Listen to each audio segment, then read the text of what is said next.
ฏิปันโนภะคะวะโตสาวกสังโฆพระสงฆ์สาวกของพระผู้มีพระภาคเจ้าปฏิบัติดีแล้วสังฆังนามามิข้าพเจ้านอบน้อมพระสงฆ์ท่านพระพยังพุทธัสสะปะคะวะโตปุปะปะกะนะมะการังกะโรมะเสนะโมตัสสะภะคะวะโตขอนอบน้อมแด่พระผู้มีพระภาคเจ้าพระองค์นั้น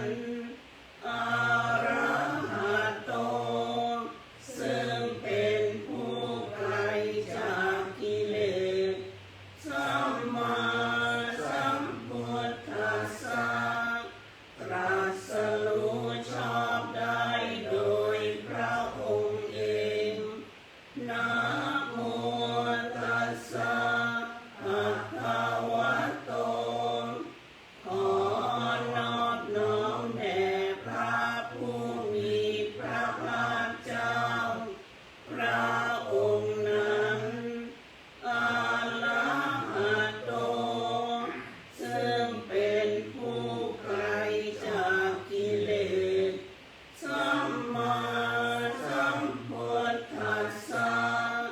ตรัสรู้ชอบได้โดยพระองค์เองนะโมตัสสะภะคะวะโตขอนอบน้อมแด่พระผู้มีพระภาคเจ้าพระองค์นั้นอะระหะโตซึ่งเป็นผู้ไกลจากกิเลสสัมมาสัมพุทธัสสะตรัสรู้ชอบได้โดยพระองค์เอง เสียงโยมพอดีเลยเรื่องนี้กันไม่สูงนะ สูงไป ท่านธรรมยังพุทธาภิตุติกะโรมะเส โยโสตัสสะคาโตพระตถาคตเจ้านั้นพระองค์ใดอะระหังเป็นผู้ไกลจากกิเลสสัมมาสัมพุทโธเป็นผู้ตรัสรู้ชอบได้โด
พระองค์นั้น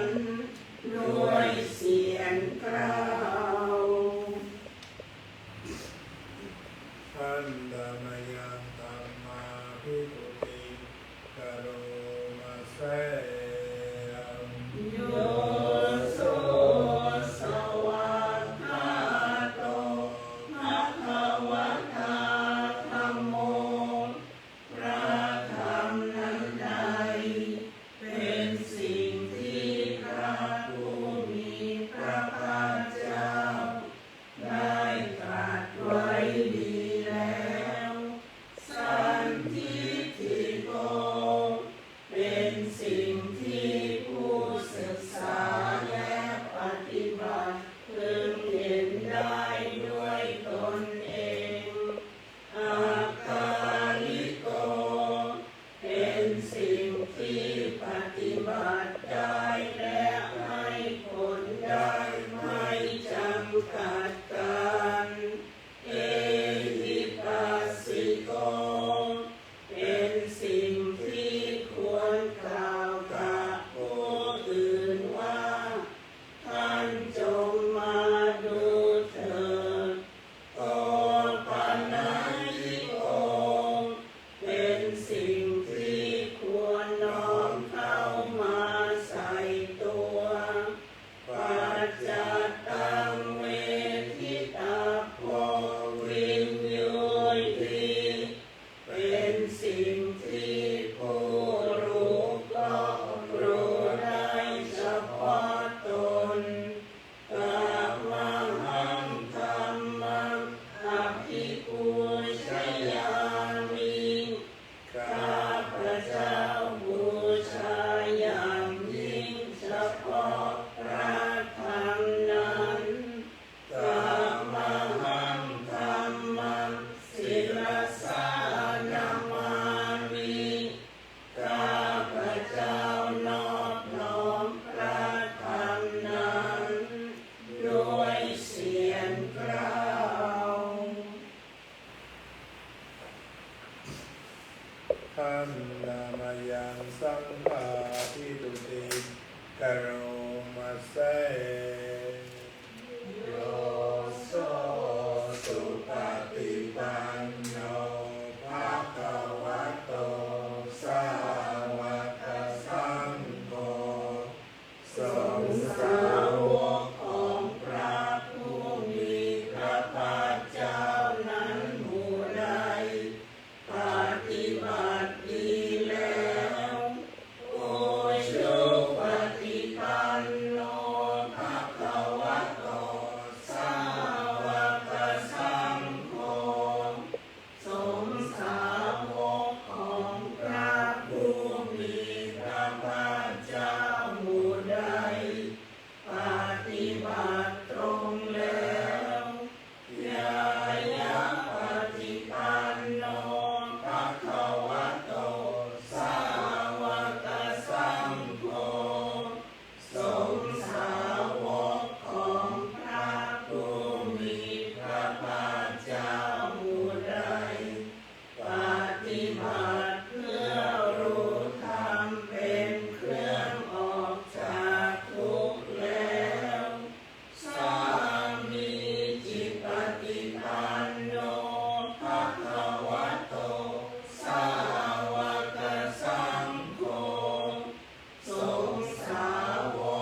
สา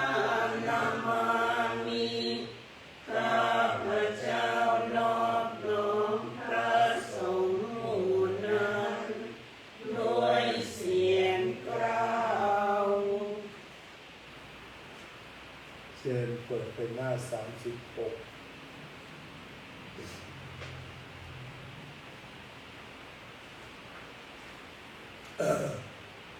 อันดามยังสัพพะปฏิจานกาตโยปนามาเสบุญญาสิทธานิกาตาสะญาณัญญานิกาตานิเมเตสัจจะปาทิโนโหนโตสัทธานันตาปมาณตังสัตว์ทั้งหลายไม่มีที่สุดไม่มีประมาณจงมีส่วนแห่งบุญที่ข้าพเจ้าได้ทำในบัดนี้และแห่งบุญอื่นที่ได้ทำไว้ก่อนแล้วเยปิยาคุณวันตาจาไมหังมาตา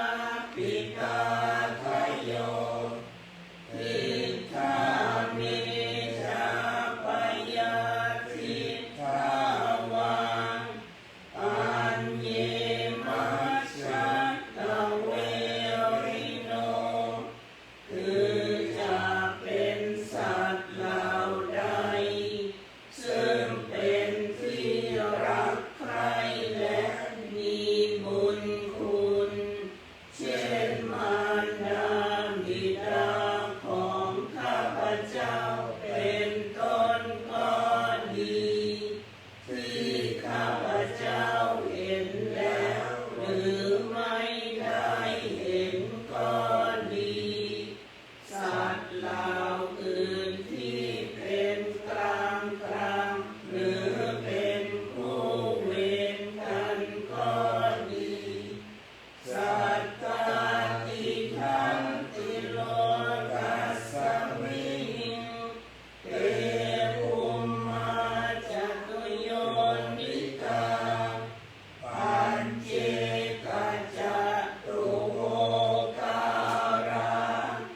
สังสารันตาภวาภเวสัตว์ทั้งหลายตั้งอยู่ในโลกอยู่ในภูมิทั้งสามอยู่ในกำเนิดทั้งสี่มีขันธ์ห้าขันธ์มีขันธ์เดียวมีขันธ์สี่ขันธ์กำลังท่องเที่ยวอยู่ในภพน้อยภพใหญ่ก็ดียาตังเยปฏิทานัมเมอนุโมทันตุเตสยังเยจิมังนะปัจจานันติเทวาเตสัมมิเว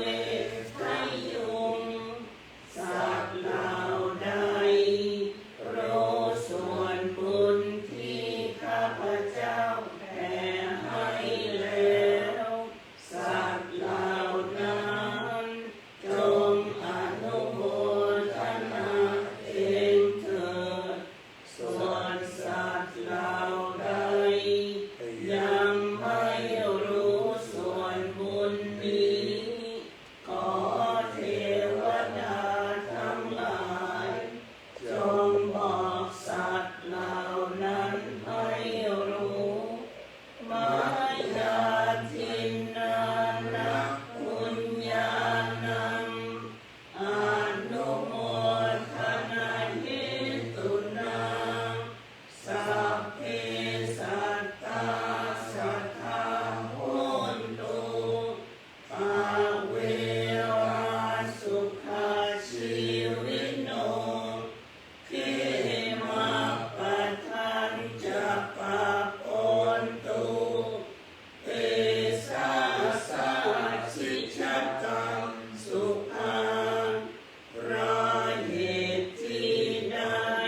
ว่าจะถือก็ยัง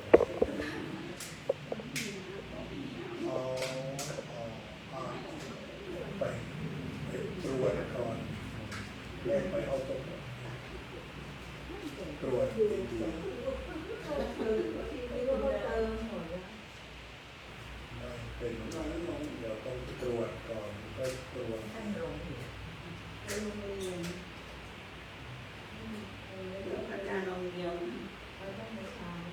ก็บอกแล้วต้อง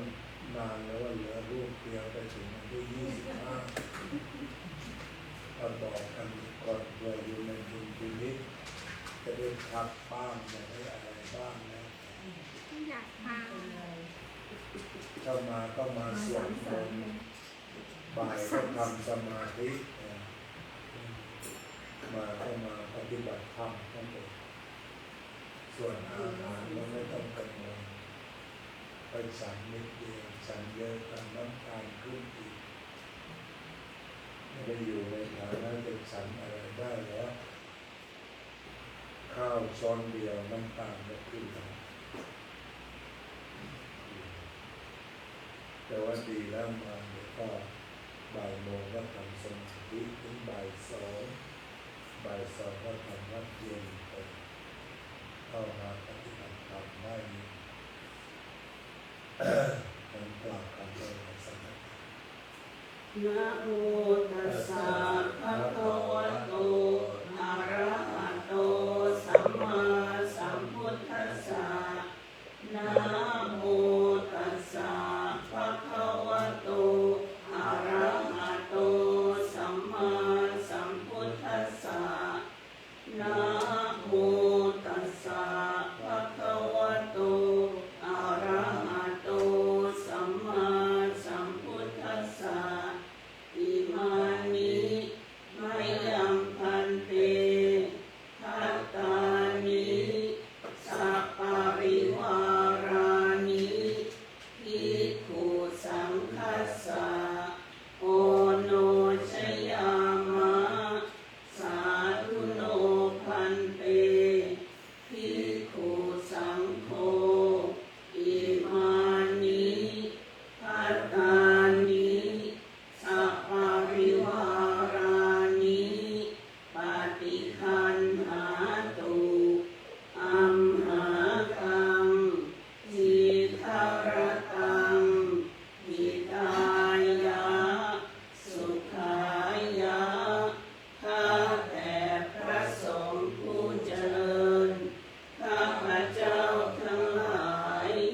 ขอน้อมถวายซึ่งภัตตาหารกับของบริวารทั้งหลายเหล่านี้แด่พระภิกษุสงฆ์ขอพระภิกษุสงฆ์จงโปรดรับซึ่งภัตตาหารกับของบริวารทั้งหลายเหล่านี้ของข้าพเจ้าทั้งหลายเพื่อประโยชน์เพื่อความสุขแก่ข้าพเจ้าทั้งหลายสิ้นกาลนานเทอญ น้ำเดินยันทาวาริกหาปุราปริปุเรนติสาคารังเอวะเมวะอิโตทินังเอตานังอุปกปปติอิจิตังปฏิตังตุมหังคิปะเมวะสมิจจตุสัพเพปุเรนตุสังกปายันโตปนรสโสยถามณิโชติราโสยถาสัพพิติโยวิวัจจันตุสัพพะโรโควินัสสตุมาเตภวัตวันตรายโยสุขีทีคายุโกภวะอภิวาทนาสีลิสะนิจจังวุตตาปัจจายิโนจัตตารโอธัมมาวัฏฏันติอายุวันโนสุขังพลังภวะตุสัพพมังคลังรักขันตุสัพพะเทวตา สัพพะพุทธานุภาเวนะด้วยอานุภาพแห่งพระพุทธเจ้าทั้งปวงสัพพะธรรมานุภาเวนะด้วยอานุภาพแห่งพระธรรมทั้งปวงสัพพสังฆานุภาเวนะด้วยอานุภาพแห่งพระสงฆ์ทั้งปวงสัทธาโสติภวันตุเตขอความสุขสงบเย็นสวัสดีจงมีแก่ท่านทุกเมื่อสาธุสาธุสาธุ นุโมทามิติดตามทางทอดสด